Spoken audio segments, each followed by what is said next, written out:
There used to be discussion about the importance of danger, chaos, the possibility of something happening that really wasn't on the schedule. Mr. Dukey Flyswatter and the Haunted Garage!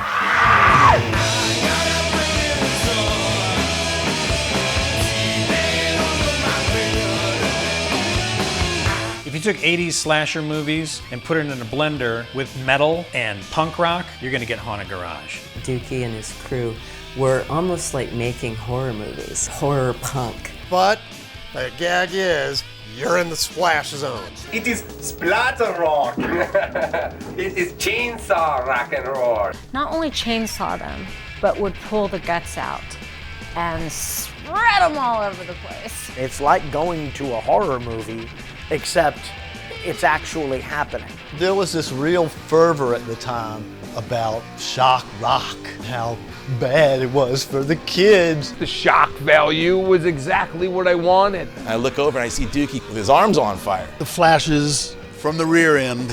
He got brain surgery live on stage. Whenever you find something weird, we'll give a use for it. It's not an act that we put on to go on stage. We were real. There was some shit being exercised right there. That was the raw stuff. You walk out of there feeling like you've maybe left the planet for a little while. Their legacy is they were unique. They did things that weren't being done, and they did things that were outside of people's comfort zones. Dukey was always just ahead of his time on that. But it really rocked hard. I mean, he had really good musicians in the band. We didn't want it to be only this deep. We wanted it to be this deep. It's Haunted Garage. That's the whole point of taking things too far. They just were doing it to have a good time and make you laugh. It was always fucking fun. Actually, we're a lot more stable than I think Bill Cosby. I don't know how to explain it. It exploded. Paul Stanley and Gene Simmons. Tom Waits was there. We flyed Axl Rose. When you're sitting between Dukey and Elvira, it doesn't get any cooler than that. There were lines around the block to see Haunted Garage. They were the it band at the time. Those guys were gods to who they were gods to. Hey,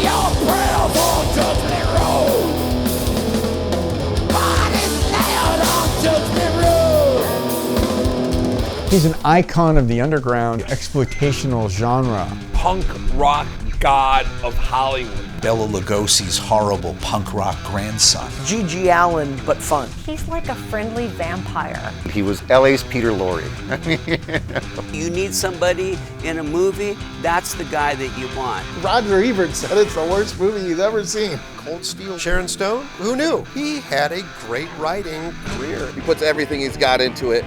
He made his whole life his art. I think that the whole world should know about it. Now I'm gonna cry. Slam, slam, slam, slam, slam.